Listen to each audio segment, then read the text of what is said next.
Northwest University stakeholder, as the academic year 2025 drags to a close, I thought it was a good opportunity to take stock of the work we have done over the past 3.5 years. In August of 2022, I stood in front of you at my inaugural speech. And during that, a number of themes emerged. A number of statements of intent was put across. And indeed, a number of promises were made. With less than 18 months to the end of my tenure, I thought it was opportune to look back and see how much we have done. That day, I stated quite clearly that I did not inherit a broken university. I inherited a working institution. At that same speech, I acknowledge, which I still do, the contribution of my predecessors, Dr. Tiens Elof and the late Professor Dan Kwati. In my view, the two gentlemen played two different but very important roles towards shaping our institution. As we all know, Dr. Tiens was the front runner to merge the institution into one university. At that time, the operational model was, of course, based on some kind of federalism. The arrival of Professor Dan Kwati heralded the time for a unitary institution. In other words, one university where across all three campuses, where faculties would be visible across all three campuses, but no duplication. When I inherited the university, the unitary model was in place for almost 5 years. Clearly, there were quite a number of areas that needed some trimming. Duplication still persisted. In some cases, even triplication persisted. In the age of lean resources, dwindling state grants, and indeed high demands for better pay by staff, one had to look into these issues and reimagine a university that can be more efficient in its operation. Reimagine a university that would be more impactful. We must admit that we inherited the university. At the time, there was a schism between the university and society. The university was seen as an ivory tower in the communities, only accessible to the elite, people claimed. One of the most urgent tasks was to take the university to the people and to bring the people to the university. We inherited a university that was cruising as far as academia is concerned, but still a university that was quite absent in some parts of the world. We therefore had to prioritize taking the university globally and bringing the globe to the university, otherwise known as internationalization. We inherited a university with staff that was very, very willing to serve and very loyal to stay at the university. However, with staff that was crying for better pay so that they could do even more for the university. In other words, put differently, we inherited an institution that was at the brink of a struggle of retention of good people. Those were the immediate priorities that confronted us. Furthermore, we inherited the university that was quite flat in terms of its outlook. In other words, it seemed we had arrived, a university that was not imagining going bigger and going even more strategic and more impactful. We therefore had, in light of our location as a university in the Northwest Province, a rural province, a province that thrives on agriculture and mining, reimagine a university that would do something about all these endowments that it finds itself around. And therefore, in dreaming up our new approach and the strategy, taking the Northwest University 2024 and beyond, we had to take these things into consideration. And that was our starting point, a point where we imagined a university whose student life is taken to the next level through a number of initiatives, such as more involvement in sports, such as a much more vibrant student life through student exchanges, international student exchanges, through better student leadership capabilities, through our Student Leadership Academy. All of these were the starting building blocks for the strategy. Today, I am proud to report that a lot has been done to achieve this. Much still needs to be done, but we can be proud that the university is on track. In the next 20 minutes, my colleague, the Chief Strategy Officer of the university, Ms. Ntsiki Kote, will take you through some of those achievements. Ntsiki? Thank you, VC. Good day, colleagues. Indeed, ideals are very good. Intentions are important to state, but at the end of the day, we need to look at what have we actually put in place and what have we implemented. As the VC has already stated, we had, through him, 13 I would call them statements of commitment in terms of the strategic intent of what he and the upper management of the university would like to see achieved. But before we could do that, we had to take stock, and we had our maiden for the new administration that the VC led at the end of 2022. At which we looked at the devaluation of the outgoing strategy. That is to say, the strategy that had served the university up until now. How had it done? What did we do well? What can we take from it? What do we need to discard? And what do we need, therefore, to integrate going forward?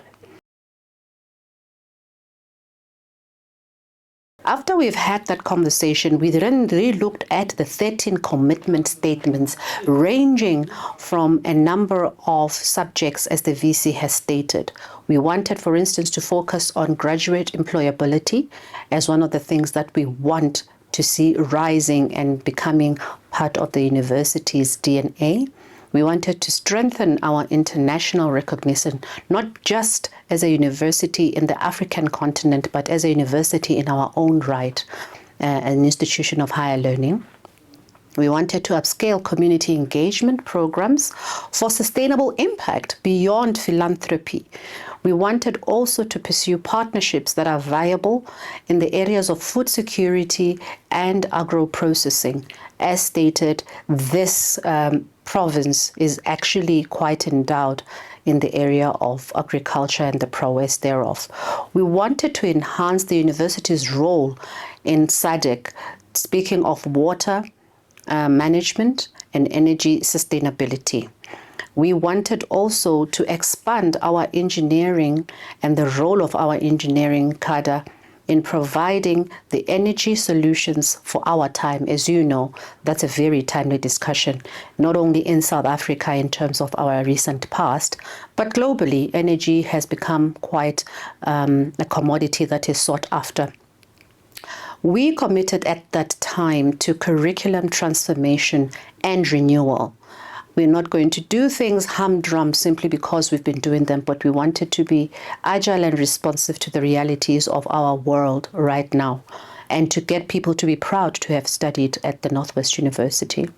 We want, of course, like everybody else, to implement sound digital business strategies that will equip our university and put us at par, if not surpassing our counterparts, particularly also in the area of distance learning. On our commitment number 9, we were looking to strengthen world-class research. This is part of the core of what a university is all about. So we wanted to have a very heightened and good knowledge economy as a university. We were looking to explore the postgraduate and middle funding. As a developing country, this continues to be a monkey on our back. Much as we have got demand for higher education, we do not have the corresponding financial muscle just in terms of the GDP of a typical household in the country. So a lot of the missing middle, people who are not particularly very poor such that the government can grant them the NSFAS bursaries, but are also not in higher income endings such as to be able to afford their own private tuition. We call the missing middle. It encompasses a group of students who otherwise, if we don't provide a focus to, will miss out on education and the opportunities that are available to it. So this is a key one. It was and it will continue to be in the future. We looked at our commitment number 11 was to establish Student Leadership Academy and to make sure that our student leadership cadre are what we would be proud of, because once they start leading from here, they will lead out in the world after they graduate. We wanted also to ensure that we commit in establishing a school of medicine. We are very proud, as the VC has said, that is one of the things that you will hear in my update as to say, where are we in terms of that? We, at last, in our commitment number 13, wanted to implement staff optimization. That is to say, we wanted staff members who are not only upskilled and upgraded, but who are also relevant and playing in roles that are going to allow them to have the output and contribute to the output of the graduate that we're looking for, whilst engaging with the world, whilst they themselves are seeing value in being part of the university. So you can hear it's a mouthful, and those are the 13 commitments. Before we could go dreaming up, we had to come to grips with the macro economic, the macro global impacts, not just in the economic space. For instance, in the world right now, scarcity of resources, including energy and water, is a big reality. So if we are going to have it as part of our commitments and strategic intent, it means that we're not the only ones who are looking at this area. It means that there's likely very big competition, but also quite in-depth research in this area. So as we are shaping our strategy, we have had to come to terms with what is the reality on the ground in terms of energy. and water. You do know that there's a big argument in terms of renewable energy. At what stage should a country adopt renewable energy? So it is the place of universities and institutions of higher learnings to try and equip policymakers with the thinking and the reality around those subjects. We also had to come to grips with the fact that the rise in technology and the digital disruption is a real thing that we have to face. Much as we're talking about the knowledge economy, we cannot ignore the impact, for instance, of artificial intelligence. That's part of what the rise in technology means. We cannot ignore the impact of cyber security threats that are out there in the world. That's part of what it means to look at the digital economy. We cannot, of course, also ignore the efficiencies that are brought about by digitization, for instance, and digitalization, as the experts in the area would say. And what would that then mean for our processes and our people doing those processes? We had to come face to face with the reality of the demand for skills. In as much as we have our experts, we have our areas that are areas of competitive edge, it doesn't mean that our people do not get poached. It doesn't mean that our people are not being looked and sought after. So, in a sense, the demand for skills meant that we needed to have competitive attraction and retention strategies, and also see how we match the required skills with the required processes for the required outcomes in the place. Lastly, we needed to look at managing demographic diversity, a very key topical issue as well in our world today. Migration is all over the place, and migration in the academic space has always been a thing to reckon with. Our appetite towards that meant that we had to balance our own policies here at home in terms of employment equity, together with being true to what an institution of higher learning is, allowing mobility, allowing exchange, allowing cross-pollination in terms of the diversity of our staff and of our students, meaning that we had to factor in the international aspect of our look. And everybody knows strategy is about mission and about vision. The clearer those are, the better. So we defined our vision statement, which I know you know by head. We defined our mission statement. We defined the university's guiding principles, our priorities, our goals, and of course, our values, the behaviors that we want to see exhibited in the university. How have we done so far? Those 13 statements we condensed into what we called priorities. They neatly fell into the 6 priorities. First priority is impact. We want to be impactful. That resonates because it's also part of our vision statement. We want to realize academic and social impact through innovative and forward-looking approaches and programs. So we no longer want to do things because we've done them before. They must be demonstrated to have a reasonable chance of being impactful. We want to achieve growth, not only in terms of the numbers of the people that we have or numbers of students that we take, but also in scope of what we are offering as programs. We want growth in the quality of our programs. We want also to be relevant in terms of our offerings and the trajectory in which we operate.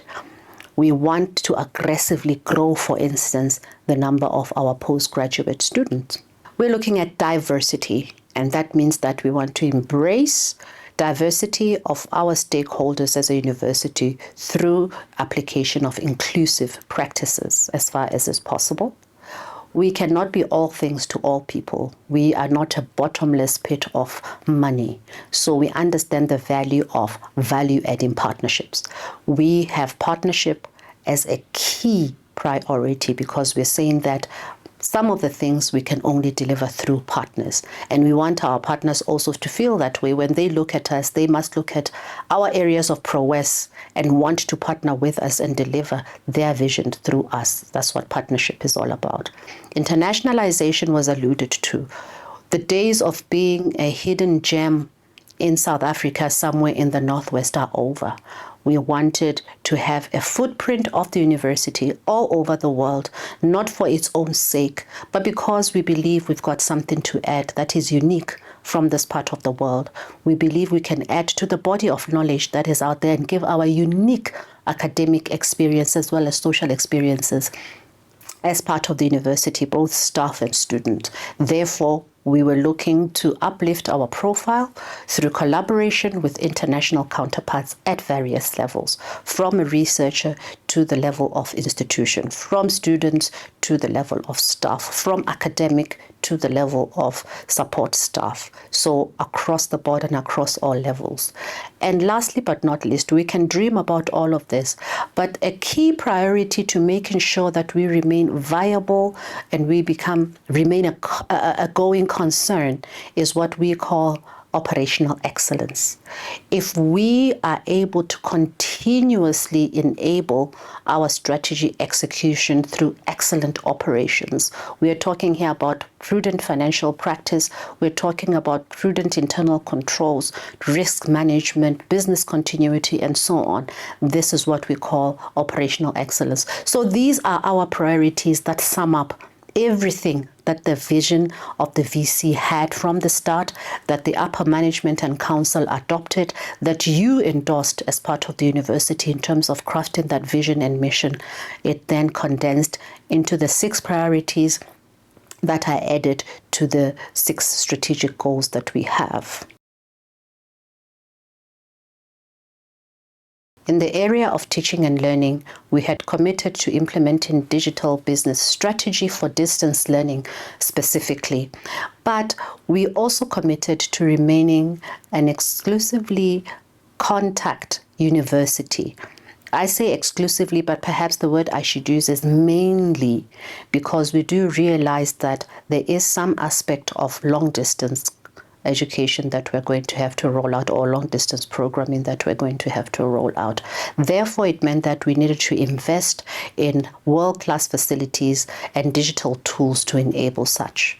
I'm happy to report that we have started with the teaching innovation and digital transformation, and we are now, although at the maiden stages of it, rolling out our AI upskilling and upgrading programs so that we are able to use the AI tools not only to enhance our own schools at the level of contact, but to enable us to deliver on our distance programming nimbly, effectively, and much quicker than we had done before.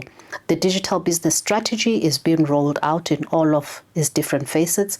We have smart classrooms that are being implemented in the different campuses, starting with Vanderbijl Park campus, and we have a lot more in store to make sure that we remain a university that can deliver on smart classrooms, learning analytics, and a student life that is enhanced with technologies that are required for this time. We had committed to strengthening world-class research centers, i.e. nutrition, pharma, space, hydrogen, and so on and so forth, to grow companies and spin-off companies out of the research and innovation work that we do, and to promote R&D as a foundation for South Africa's knowledge economy. This comes back again. So we continue to strengthen our niche research centers in hydrogen, and we're very highly lauded on this one, as you would know, on the nutrition space and health, and on other spaces. For spin-off companies, we actually went a mile ahead and we established what we now call the NWU enterprises. This was now to take our spin-off companies, package them for the market so that we are able to put them out there, not only to earn third income for the university, or rather to use it as a third income stream. That's how we call it for the university, but also to give life to the innovative prowess and knowledge and capability that we have and we've been having sitting in the innovation space of the university. It is early days yet for the NWU enterprises, but we are already talking projections that are well above 80+ million just in their first year of operation, which are pipeline opportunities that are presented there for themselves. we are glad to say that since 2022, we are now in the top 5 nationally of NRF-rated researchers across the higher education sector in South Africa. That means that we have grown from 263 in 2020 to 345 rated researchers in 2024. If we were to look at the trajectory, it's an upward trend in terms of how we have grown from our researchers. Again, just to address the points in the different categories, our researchers, the biggest category that has got rated researchers is at the C level. That means that we have established researchers in the space. We are now looking to grow from our B-rated and our A-rated portfolios by continuing to give this area much needed attention and much needed impetus so that we can upgrade and highlight the university's trajectory in the research space.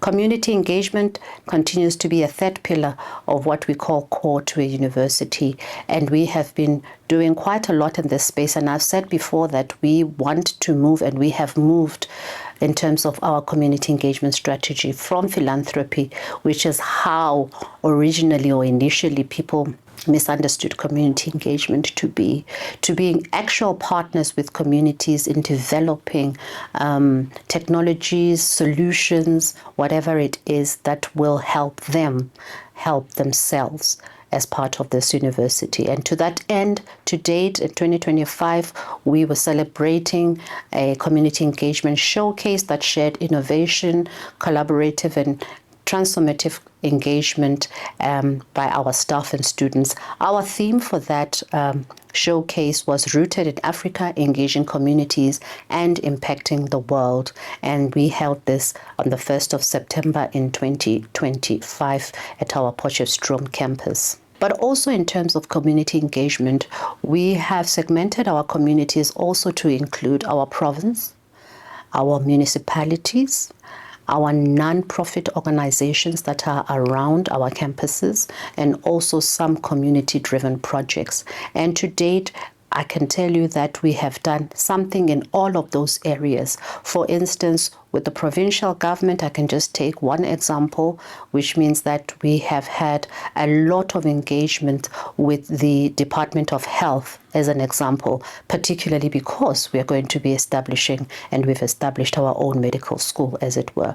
With the municipalities, both the Mafikeng and the Mfuleni, as well as JB Marks municipalities, have got cogent programs that we're running with them.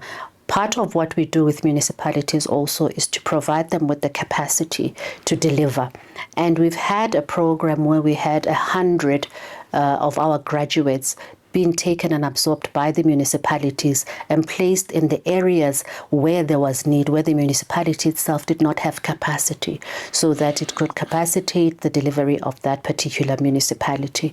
And this program was lauded as a success, and it is going to continue to be part of our engagement with municipalities. One of our most lauded community engagement practices is what we call the VC Science Day, where we take the university to the people. This being our third iteration of it, we did this Science Day in collaboration this year with Anglo-American Kumba Iron Ore, and we successfully hosted it in August of 2025 at Mutibistad in Kuruman.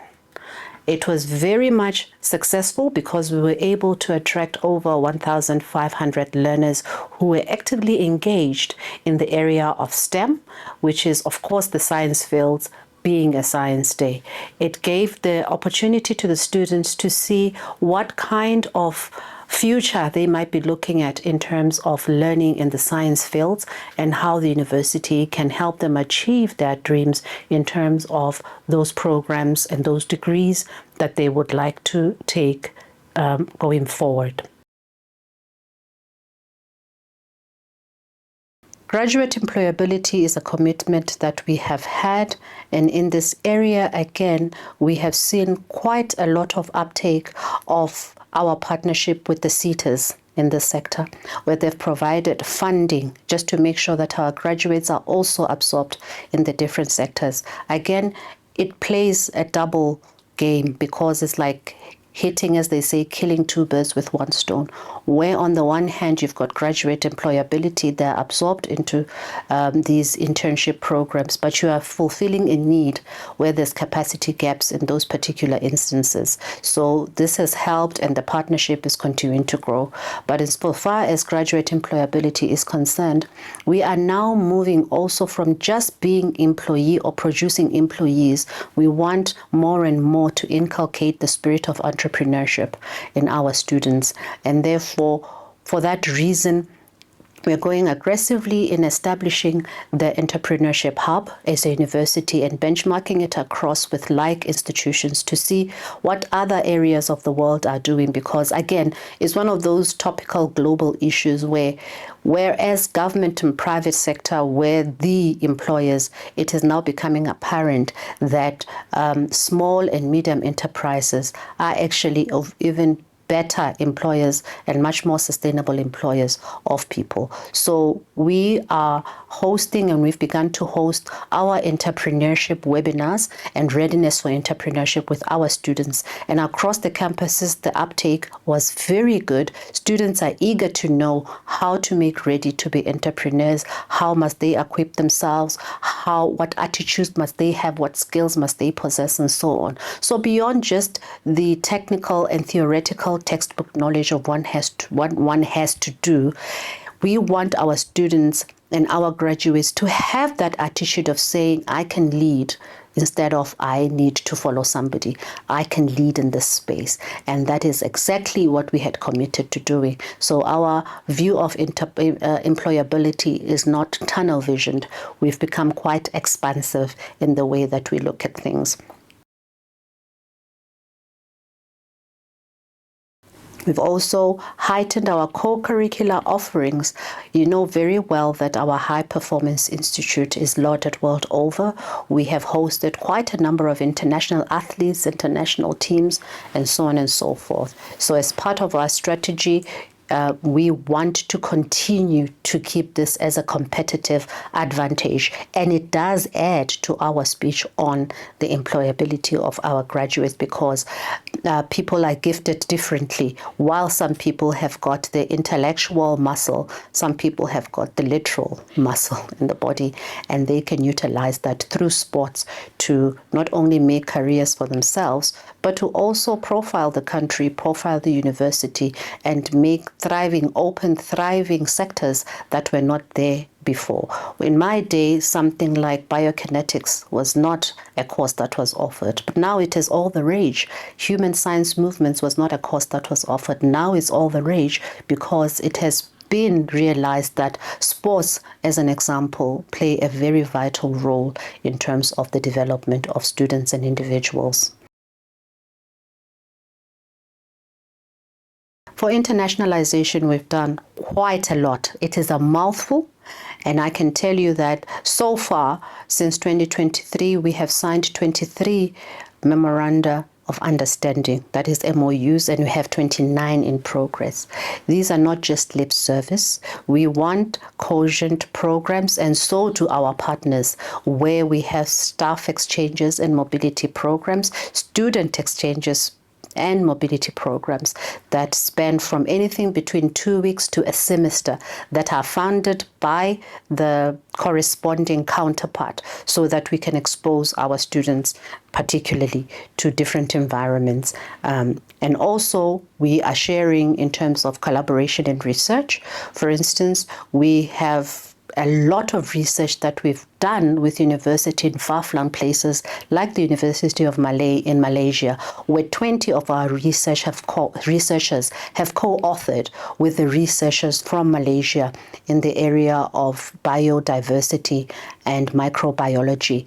And this has put us in good stead when we want to talk of that subject, because we can easily now pull out articles and papers that say Northwest University has had a say in this, and they've published such and such documentation. And our scholars, when we say be rated, we are talking about things like that, where our scholars now are also internationally very recognized. And it is as a result of the internationalization effort that we are putting as a university.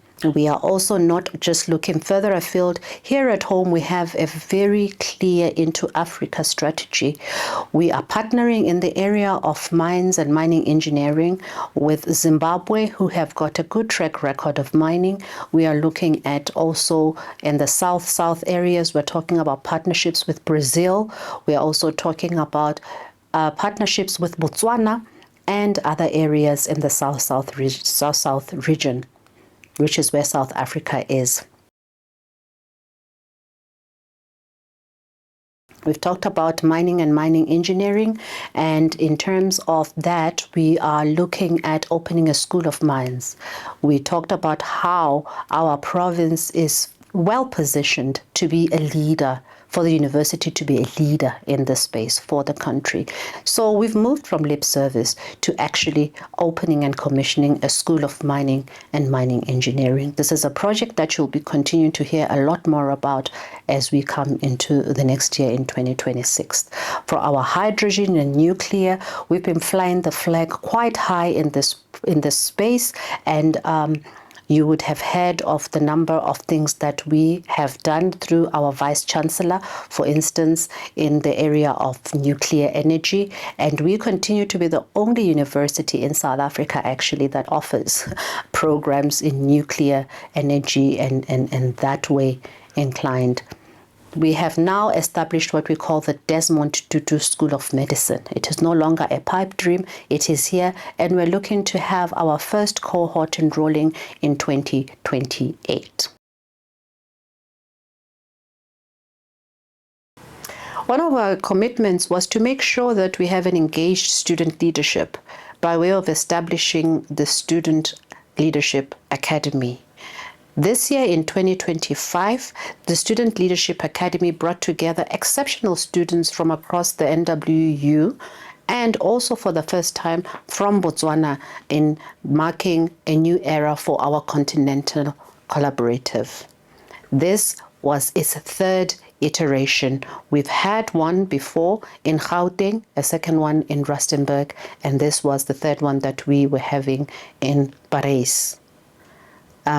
Now we can look forward to hosting more of this in 2026, where we'll open up to more of our continental collaborators and universities in the continent of Africa, so that we learn more and share more in the area of student leadership. Insofar as staff retention and development is concerned, we talked about upgrading and upskilling of staff. You will know that we have recently now been implementing our structure realignment to try and align with all of these things that we've been talking about. The structure has got to be fit for purpose, to deliver well, efficiently, and effectively. Now that we have done that, we are looking at the tail end of it, and that was part of what we had as a commitment to implement staff optimization to look at reskilling and upskilling the staff cohort that we have. So that project has seen us realigning, and we are, as part of that realignment, upskilling and upgrading staff, redeploying and making sure that we are able to deliver the strategy in a good way.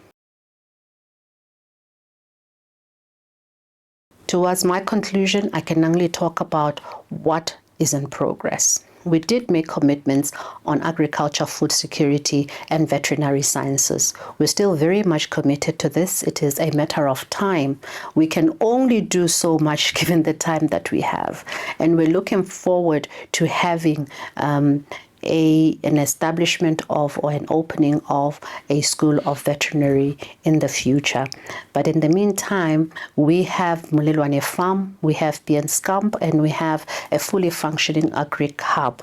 And we are also having our tentacles out there to collect all manner of data and information and feasibility study for the envisioned veterinary school. So this is not, it has moved from concept to being now at the area of feasibility, so that by the time we come to you and saying, this is what we think we can do about it, we've done our homework fully in terms of what is on the ground. We had committed to being part of SADC's discussion around water and climate change and sustainability. We cannot run away from this. This is a global conversation, and we're still committed to doing so. So in the near future, you will hear a lot about what is being done. But currently, as a university, I'm happy to tell you that in our facilities, our environmental management strategy is being implemented to a T. We are becoming a green university using sustainable materials, even just in terms of the buildings that we're doing, trying very much to use energy efficient, for instance, lighting, as it were, and many other things that we are now learning from. These may be small things, but change comes incrementally, as it were. So you will notice that in some campuses, we've completely stopped the use of bottled water, and we're trying to drink from the box, from paper, simply because we want more and more to be using those kinds of sustainable materials. So we will be taking part, and we have taken part in the SDGs, and we've looked at the different steps. We're at different phases of implementing this. In the next year or two, we'll be now consolidating what is possibly called a green matrix to look at what is it that we need to be implementing towards and what do we need to achieve. But before we can commit to a green matrix, we need to look at where we are and how we can come as part of a package as opposed to just one individual university in that space. Curriculum transformation and Africanization.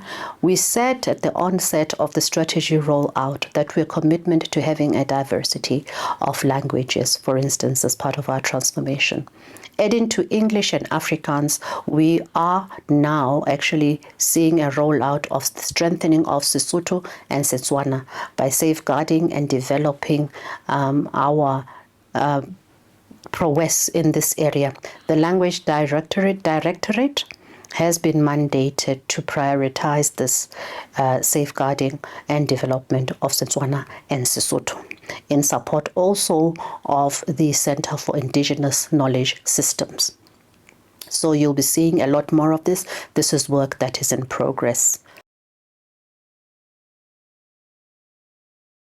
Funding and student support. I did mention earlier that we're committing to supporting our students through bursaries and grants, particularly the missing middle, the students in the missing middle and in postgraduate studies.